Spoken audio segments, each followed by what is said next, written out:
Orar, meus irmãos. Deus, nós te agradecemos por estarmos aqui com os nossos irmãos, podermos dedicar esse dia ao Senhor, estudar a Tua Palavra, fazer, ó Deus, aquilo que venha nos alimentar, para que olhemos para a vida de forma correta, interpretemos, ó Deus, a Bíblia, interpretemos a vida à luz da Tua Palavra, à luz da Bíblia, Deus. Que o Senhor nos ensine nesta manhã, é o que pedimos em nome de Jesus. Amém. Vamos abrir, gente, em Romanos, capítulo 5. Romanos, capítulo número 5, verso de número 12.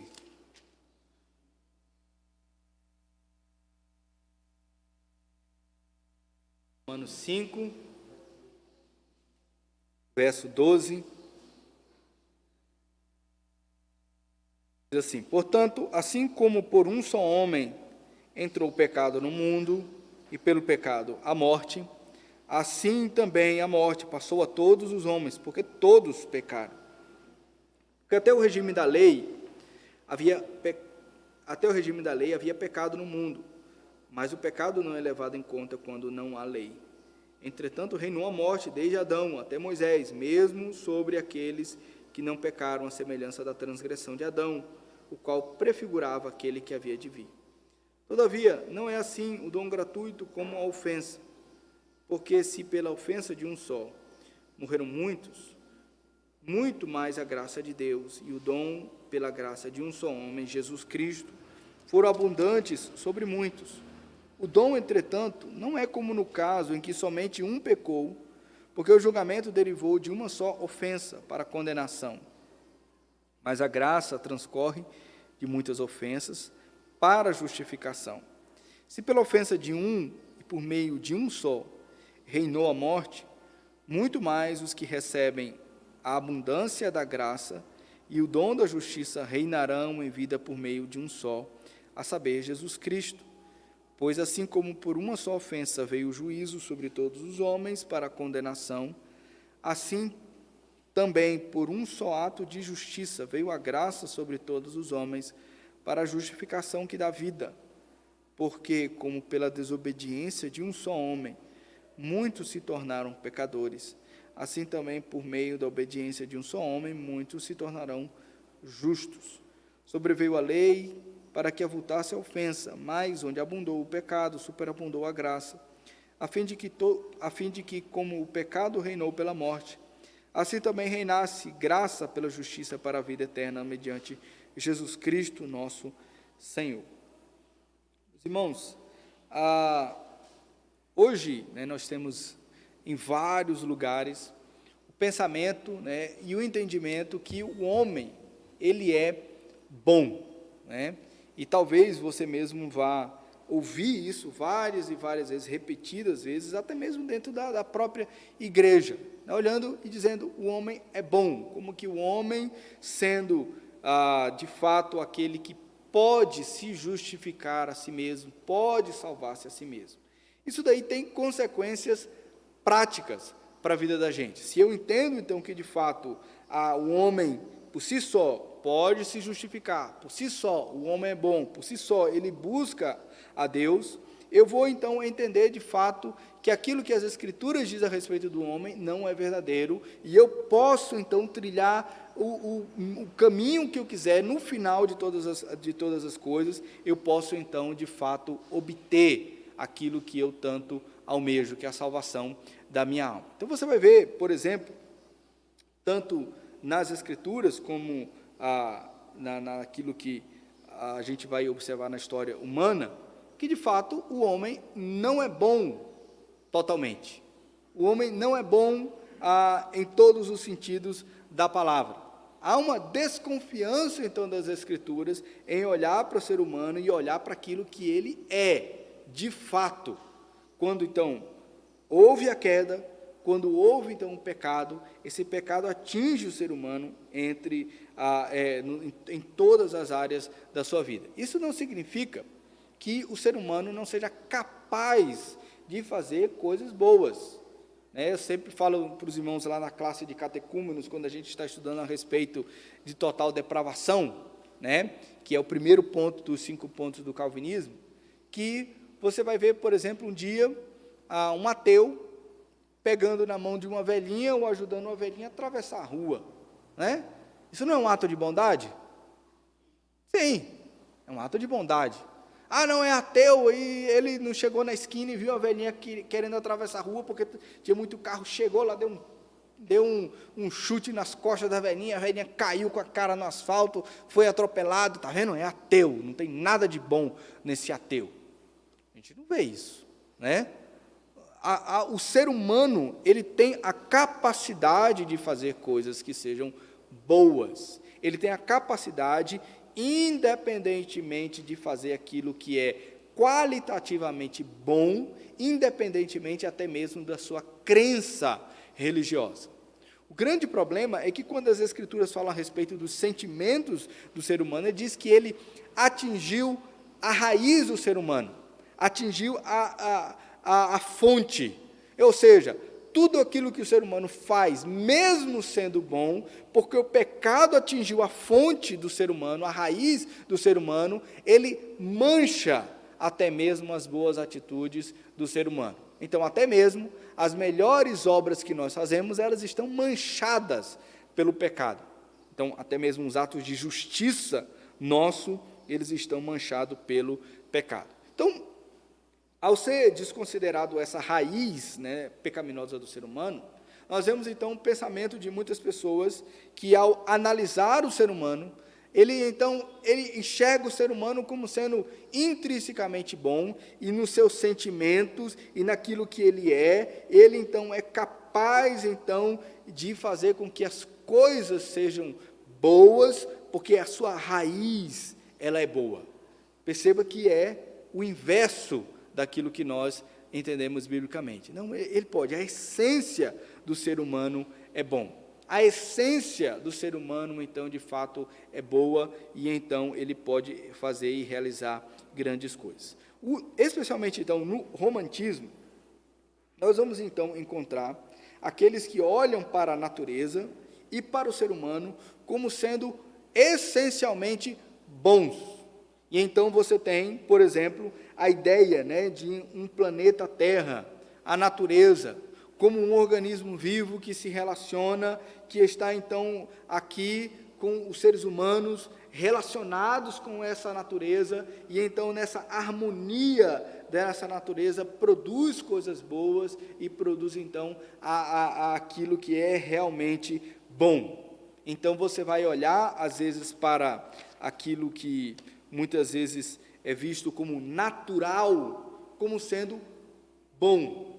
Aí você vai ver, por exemplo, o pensamento de que nativos, ou tribos indígenas, ou que povos antigos, eles eram bons, e veio então a civilização, ou o progresso, e então ao longo do tempo foi distorcendo essas coisas. Então, éramos bons, a natureza boa, e então veio o tempo, a tecnologia, e muitos aí vão dizer os sistemas de governo, veio o capitalismo, veio um monte de coisa, e fez então com que o ser humano se tornasse mal. Então, esse pensamento romântico, ele exalta a natureza como sendo boa, como seres humanos essencialmente bons, que eles então foram distorcidos com o passar do tempo. Então, esse homem, que é essencialmente bom, ele vai buscar subjetivamente em si mesmo aquilo que lá no fundo, na sua essência como ser humano, vai conduzi-lo a uma vida melhor. Então, a resposta que ele tem para as coisas, para resolver os seus problemas, para resolver o mal, para resolver os problemas sociais, está nele mesmo.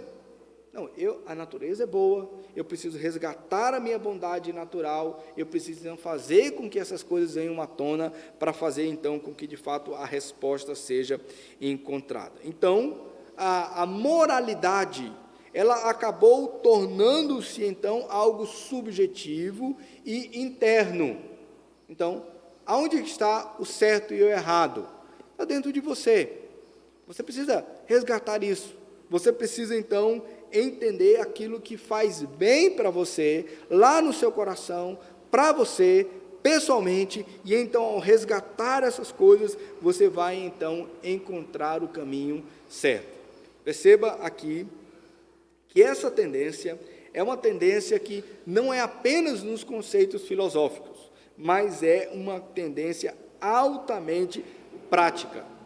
Por exemplo, quando alguém vai diante de uma grande dificuldade, a pessoa precisa resolver um problema, você vai sempre ouvir aquela frase: escute o seu coração, siga o seu coração, né? Você não está feliz nisso? Eu saia. Então, você não se sente bem com essa situação, então simplesmente fuja dessa situação. Aí você vai ver, por exemplo, casais, homens e mulheres, que estão num casamento que às vezes é difícil por causa das dificuldades, por causa dos desentendimentos. O caminho mais fácil é se separar. Por quê? Porque você vai, então, encontrar um caminho que lá no fundo, lá no íntimo, vai te trazer mais alegria. Então, a moralidade do que é certo e errado, ela está resumida ao sentimento humano. Ele é um sentimento bom para você, então você vai poder caminhar de acordo com aquilo que você está desejando naquele momento. Percebam, meus irmãos, aqui, a maioria das decisões modernas, do homem da modernidade, ela é pautada por sentimentos. Ela é pautada por aquilo, então, que faz com que pessoas sejam mais felizes. Por exemplo, casos extremos aí hoje em dia a respeito do aborto, né? Você vai ver pessoas que defendem o aborto simplesmente porque eu não me sinto bem para cuidar dessa criança agora. Não é o momento da minha carreira para tomar conta dessa criança. Há relatos de pessoas que abortaram simplesmente porque tinha uma viagem marcada e não estava dentro do plano. Não, eu marquei uma viagem, essa gravidez agora vai estragar a minha viagem, o meu plano de um estudo fora do país, então não vai dar certo. Eu vou simplesmente, então, tomar a decisão de matar outra pessoa, assassinar outra pessoa, porque eu quero me sentir bem nos meus sentimentos. Então, o romantismo, ele, ao colocar a natureza como boa, o ser humano como algo bom, que os sentimentos que o conduz sejam aqueles que vai realmente revelar a essência do ser humano, faz então com que suas decisões morais sejam decisões relativas, de acordo com o seu sentimento. No fim, não vai nem existir mesmo, nem bem, nem mal. Quem já assistiu o Star Wars? Quem? Ninguém nunca assistiu? Nunca assistiram? O irmão Alexandre já assistiu, a Alessandra, né? Mas uma coisa, mesmo quem não assistiu, vai saber, né? A famosa frase que diz que a força esteja com você, né? Que a força. Só que é interessante, porque a força tem a força do lado bom e é do lado mal, é a força do lado negro, né? E aí tem o Luke Skywalker, né? Que o que aconteceu com ele? Ele foi para o lado, eu não posso contar, né, filme, né? Ele foi para o mal. Não vai assistir, já não gostou do filme. Ele foi para o lado mal. Ele era bom, ele era daqueles que estavam lutando pelo lado bom da força, e simplesmente não, agora eu vou para o lado mal, né? A questão é, existe uma força impessoal. Às vezes você está de um lado, às vezes você está do outro. A força impessoal faz, por exemplo, com que você use o mesmo poder, a mesma capacidade, de um jeito ou de outro. Não há, então, de fato, um Deus que seja um Deus bom, justo, mas há, então, uma força que pode fazer coisas boas, mas essa mesma força pode fazer coisas ruins também. E, então, no fundo, não há aquele, então, que coloque uma lei moral, né, que diga que é certo e que é errado, mas são apenas coisas que são manipuláveis, e eles, então, são de acordo com o sentimento humano. Percebam, meus irmãos, aqui que há, então, de fato, um pensamento moderno de pessoas agora que são conduzidos não pela moralidade de uma lei, mas elas são conduzidas agora pela força do sentimento. o ser humano nasceu bom, ele é distorcido ao longo do seu crescimento, e então ele precisa resgatar essas coisas boas do seu coração, para fazer com que sua vida seja conduzida, então, de forma boa. Só que o que é bom e o que é errado, não é uma lei, é o seu próprio coração, o seu próprio sentimento que vai dizer que aquilo que é certo e aquilo que é errado. Isso também influencia dentro da psicologia, né, que é chamada a psicologia behaviorista, que fala a respeito do comportamento. Você nasceu bom, o problema é as pessoas que estão à sua volta. O problema não é você, o problema é os seus filhos, o problema é o seu marido, a sua esposa, o problema são os seus colegas de trabalho. Então, eles são o problema. Agora a gente vai olhar para as Escrituras e perceber que as Escrituras dizem totalmente o oposto. Ela diz, de fato, o problema não está à nossa volta. O problema está em nós. O problema está dentro de nós. E como é que nós resolvemos esse problema? Buscando a força e os sentimentos interiores. A Bíblia diz, a solução está fora de você. Então, a psicologia vai dizer, o problema está fora, você então vai buscar o problema, a solução dentro de você. E pode ser então que dentro dessa busca pela solução dentro de você, você possa cometer coisas que sejam diante de Deus completamente reprováveis. A Bíblia então vai nos ensinar, meus irmãos, e aqui nós vamos ver um pouco daquilo que é chamado da antropologia bíblica, dizer a respeito do ser humano. Quem é o ser humano? Quem é? Nós vemos então nas Escrituras que o ser humano criado à imagem de Deus. Por que todo ser humano ele tem dignidade? Porque ele foi criado à imagem e semelhança de Deus. A gente não pode confundir aqui que o fato do ser humano, então, não ser alguém que está rendido aos pés de Cristo Jesus, ele, então, é digno de ser maltratado, espancado, rejeitado pelas pessoas. Não, porque ele não é crente. Porque a própria revelação das Escrituras diz, o ser humano, ele foi criado à imagem e semelhança de Deus. Por causa disso, todos os seres humanos, absolutamente todos os seres humanos, carregam essa imagem digna neles. Então, nós, como servos de Deus, servos de Cristo Jesus, nós devemos sim respeitar todas as pessoas. Nós não devemos rejeitar ninguém, nós não devemos fazer com que as pessoas então sejam humilhadas simplesmente, não, você não crê em Cristo, então por isso você merece todo o meu desprezo e ser humilhado das mais variadas formas. Isso não é bíblico.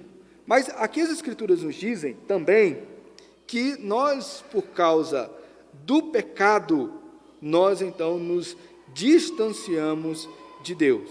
Por causa do pecado, nós então nos distanciamos de Deus. Nós fomos criados bons, criados como seres humanos, capazes de agradar a Deus, mas o pecado então distorceu e fez com que nós fôssemos separados da santidade de Deus. Então o mal habita em nós, no nosso coração. E não apenas Adão e Eva, né? O texto que nós lemos aqui nos diz de forma muito clara que por causa de Adão, o pecado então passou a toda a humanidade. Talvez você possa pensar, mas eu não estava lá. Se eu estivesse lá, né, eu não teria comido do fruto. Eu não teria desobedecido a Deus. Eu não teria feito aquilo que Adão fez e desobedeceu a Deus. A questão, meus irmãos, é que nós vemos que nós agimos exatamente como Adão agiu. Você já tentou ficar um dia sem pecar? Hoje eu vou parar para observar todos os meus passos, tudo o que eu vou fazer, cada palavra, cada pensamento, cada ação, e eu vou observar se eu peco diante de Deus. No final do dia, você vai chegar à conclusão que você perdeu as contas. Não conseguiu nem mesmo chegar a uma conta de quantos pecados você cometeu diante de Deus. É impossível, então, nós lutarmos contra o pecado, nos desvencilharmos do pecado naturalmente pelas nossas próprias forças. Significa então que de fato, Adão ao pecar fez então eu escravo do pecado, não consigo então me libertar sozinho pela minha própria justiça, pela minha própria bondade, eu não consigo de fato me libertar desse pecado. O efeito desse pecado então, ele se alastrou. A Bíblia diz então que logo em seguida que Adão pecou, o que aconteceu com os filhos de Adão? Brigaram, né? Um pelo menos ali se desentendeu com o outro e matou o seu irmão. Um pouquinho mais adiante, nós vemos então, Gênesis capítulo 6, dizer que Deus olhou para os homens e viu como que a maldade desses seres humanos, ao viverem juntos, era grande. Então Deus limitou a maldade humana. Como? Fazendo com que eles vivessem menos tempo. Né? E o homem então vivia muito mais tempo, muito mais anos. Os anos de vida então dos seres humanos então seriam diminuídos progressivamente. E Deus ali também agiu de forma pontual e enérgica, enviando o dilúvio naquele momento, limitando o pecado humano. Mas a verdade era que os seres humanos, o pecado passou de geração em geração e carregamos nós a semente pecaminosa no nosso coração. Por causa disso, meus irmãos, nós devemos então levar em consideração aquilo que a palavra diz a respeito do nosso coração, da nossa natureza, daquilo que nós somos. Nós somos pecadores. Devemos então reconhecer isso, reconhecer no nosso coração que há pecado. Jeremias capítulo 17 diz, lá no verso 9, enganoso é o coração mais do que todas as coisas, e desesperadamente corrupto, quem o conhecerá? Jeremias está dizendo, você de fato deve desconfiar do seu coração, pecador, ele é pecador. Imagine, por exemplo, você, na sua mente, né? Imagine se você conseguisse fazer todo o pecado que você planejou na sua mente. Aquele momento de raiva, né, que você queria arrancar a cabeça do seu filho, imagine se você tivesse sido permitido por Deus de arrancar a cabeça do seu filho, né? Naquele momento de raiva que alguém corta você no trânsito, né? Um motoqueiro vai e entra, se eu pudesse passava por cima. Imagine se Deus deixasse você passar por cima. Nós temos em potencial, de fato, a capacidade de fazer muito mal. Desesperadamente corrupto é o coração do ser humano, desesperadamente corrupto. Portanto, é sábio aquele que olha para o seu coração, desconfiando da sua pecaminosidade, e então dizendo, eu sou pecador. Eu não posso, então, de fato, confiar simplesmente nos meus próprios passos. Só que a Bíblia, meus irmãos, ela nos dá uma saída. A lei de Deus, ela veio não apenas dizer, você é pecador, você está contra Deus, o mal mora dentro de você. Ela dá de fato a saída dizendo, esse é o seu pecado e esse é o caminho para que você venha então de fato se libertar desse pecado. Nós vemos, meus irmãos, nas Escrituras, a mensagem do Evangelho que fala a respeito do perdão de pecados e transformação da nossa vida a partir do Evangelho de Cristo Jesus. Romanos capítulo 6, verso 23, eu vou pedir para os irmãos lerem comigo aí.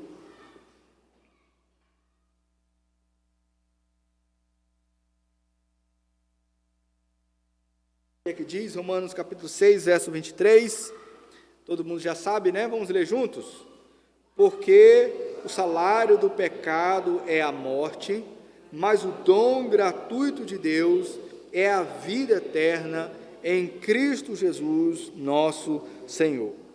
O apóstolo Paulo, então, fala sobre esse pecado que escraviza, e ele coloca aqui dizendo, a morte é mais do que justa para pecadores. É como que o salário que é pago merecidamente para o trabalhador. E ele diz, o salário merecido do pecador é a morte, a condenação eterna. Por quê? Porque Porque você pecou, você é mau, você se distanciou da lei moral de Deus, você preferiu confiar nos instintos do seu coração, abolir aquilo que é certo ou errado, confiar nos seus sentimentos e então dizer, eu vou fazer isso porque isso me traz prazer, me traz alegria, me traz então grande satisfação, mas é mal diante de Deus. Então ele diz, a morte é justa para o pecador. Mas ele então aponta a saída dizendo, mas o dom gratuito de Deus é a vida eterna em Cristo Jesus. Como que nós então nos livramos desse coração pecador, desse mal que habita em nós, desse pecado que nos conduz à merecida morte eterna? Ele diz, o que nos conduz e a saída é o sacrifício de Cristo Jesus dado gratuitamente. Eu não fiz nada para receber isso. Perceba aqui, meus irmãos, o que nós poderíamos fazer que fosse bom e agradável diante de Deus. Isaías diz que até a minha justiça, ela é manchada pelo pecado. Ou seja, se essa salvação que vem de Cristo Jesus fosse alcançada por causa de alguma coisa boa que eu fizesse, a Bíblia diz que até isso que era bom seria manchado pelo pecado. Então, ninguém poderia ter a salvação. Ninguém.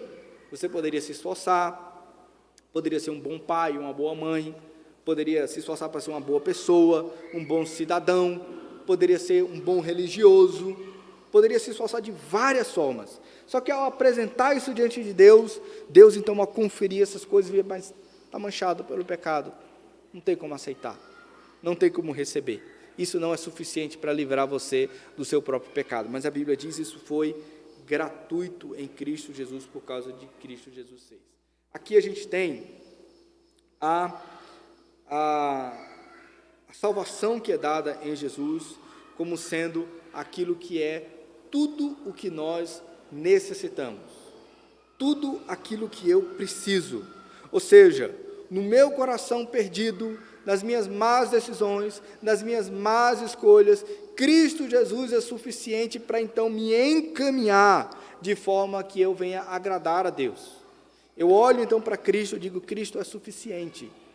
Eu sei que o casamento está difícil, enquanto a psicologia vai dizer, siga o seu coração, faça aquilo que é melhor para você, que te traga mais felicidade, a Bíblia diz, olhe para Cristo, Ele é suficiente, obedeça aquilo que Cristo fez, porque lá na cruz do Calvário Ele fez o que era suficiente para guiar você. Então, em fé, eu tomo as minhas decisões baseado na suficiência de Cristo Jesus.